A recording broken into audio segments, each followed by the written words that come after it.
الاتجاه، تحضير بالراس خطيرة لكنها أقرب إلى كوليبالي، ثم بعد ذلك صالح نحو مالكم، تغطية وتدخل سالم إلى مالكم، خطيرة مرتدة سريعة ومالكم ينفرد، ومالكم والثاني يا زعيم.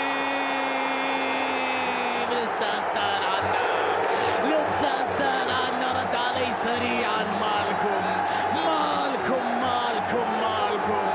روعة كانت التمريرة من جانب سالم الدوسري، نسي نفس الأخدود في لحظة وترك مكانه وترك مناطقه وترك دفاعه وترك مساحاته وترك شوارعه أمام طوفان هلالي لا يهدأ، أمام هجوم هلالي مرعب.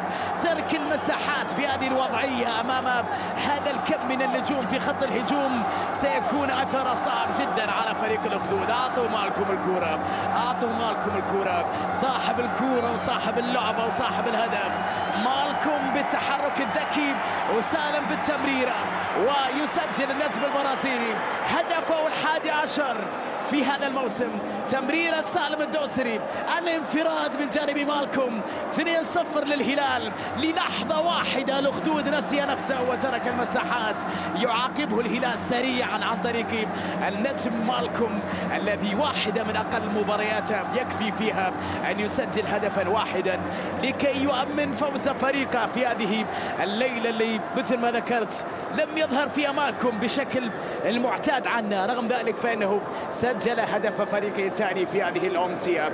ينجح النجم البرازيلي في الوصول إلى هدف ثاني في هذه المباراة، يتقدم الهلال بهدف ثاني. طمع الأخدود بصراحة في الشوط الثاني مع اندفاع كبير من اللاعبين، كبير جدا في اللقطة الماضية، وترك مساحات كبيرة.